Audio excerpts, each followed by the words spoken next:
Half the mushrooms we buy in Ireland come from one farm in County Carlow, but it's no ordinary farm, as Darren McCullough discovered.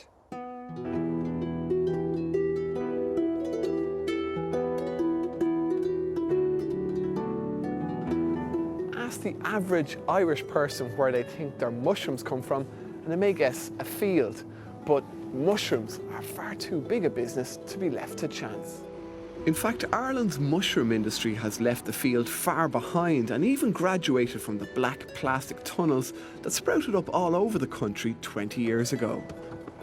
These days, mushroom farms are basically high-tech, climate-controlled fungus factories. Here on the Cod family farm near Tullow in County Carlow, the growing rooms are state-of-the-art, and Raymond Cod showed me how these unique vegetables are grown. What we're trying to do here is we're trying to mimic the outside conditions. 17 days ago, this house would have been empty, and we would have filled it with our compost and our peat moss on top. All these trays, All these trays. These are stacked, what, 3, 5, 6 high? 6 high, yes. Is the seed embedded into that? The seed is embedded into the compost when we get it, and it will grow its little roots up through the peat moss.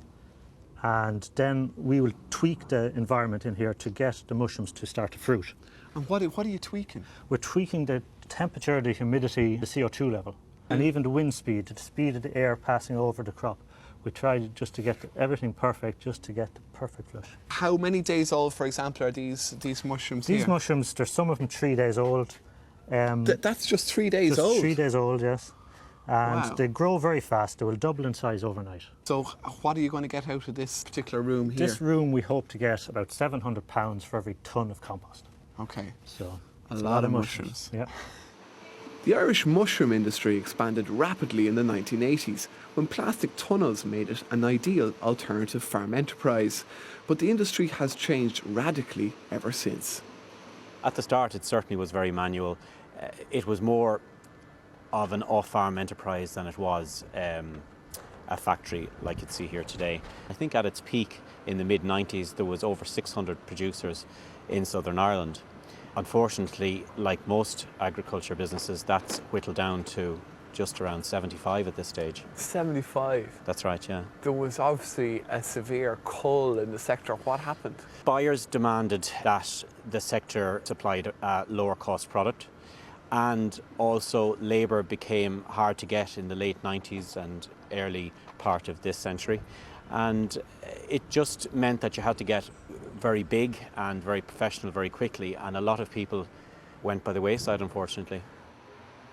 Today we employ just around 100 people. We supply most of the retailers in Ireland, and about 40% of all mushrooms consumed in Ireland come from here.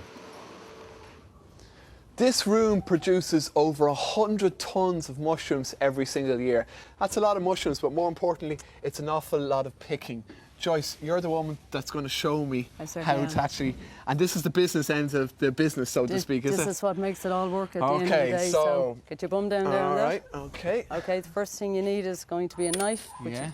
And let's get your hairnet on you. All right, okay. Hygiene is critical. All our pickers are trained on hygiene, good housekeeping. They're all issued with their own scales, their own growing numbers, their own knives. So every punnet that is in the shop, we'll be able to trace it back to the picker if there was ever any incident with it. Okay. So basically you get your knife, okay, and what you're trying to do is replicate what's picked there, okay? That's what I'm aiming for. Yeah. Okay, so what weight is in this now? It's a 225 gram pack.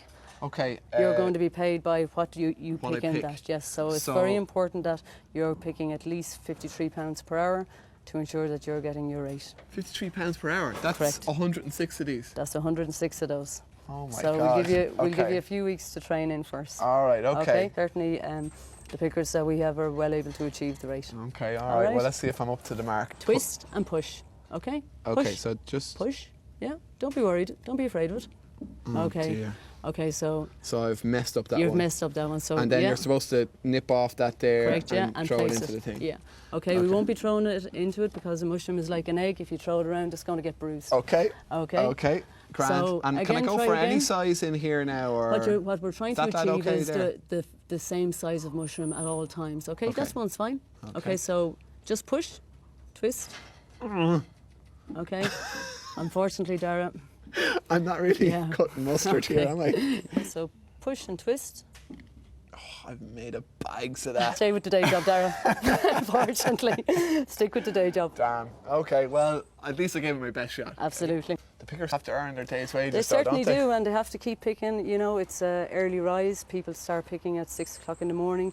As you can see, it's not an easy job. Yeah. You know, it is skilled labour.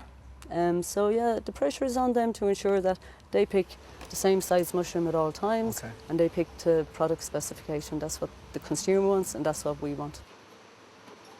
Ira, where did you work before you came to pick mushrooms in Ireland? I work in Latvia. I work in shop.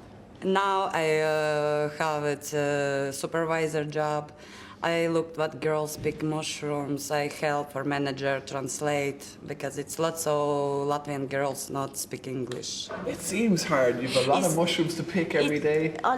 Because it's, the first 3 months I think it's very hard, but because I know has experience, and then after 3 months it's try to get easy. Okay, Yeah. okay. Is there a big difference between the money you can earn in Ireland and in Thailand? Different, yeah. How big? What would you make in Thailand? Yeah, but I mean, 10 times. Yeah. 10 times the amount. Really? Yeah. Has it been difficult for the mushroom sector to overcome the slightly negative image that it's had in relation to the conditions that staff were working in over the last number of years? I think the farms have got a lot bigger and a lot more professional, and the fact there's only about 10% of the farms still in business. They're far bigger, and they can employ people for human resources. They can make it a much better environment to work in and treat their staff really how they should be treated. From field to factory, the Irish mushroom industry has come a long way over the last 30 years. So what's the future now hold for the sector? The focus now is on reducing costs and growing mushrooms in an environmentally sustainable way. One of the ways Leslie has gone about doing this is by buying a second-hand wind turbine to produce his own green electricity. We have built a 160 kilowatt wind turbine that is supplying the farm with about 30 to 40% of its electricity supply. And we've also installed a wood chip heating system that heats the farm and creates steam to steam sterilise and humidify the farm. Very basically, it's reduced our energy costs in the region of €100,000 a year. Our mushroom production unit is considered to be the most environmentally friendly in the world. And the product's also grown without any pesticides, and it is a top quality product that goes into the packs. From a farmyard enterprise in plastic tunnels to a state-of-the-art food production facility, the cod farm is an example of how Irish farming can grow into the future.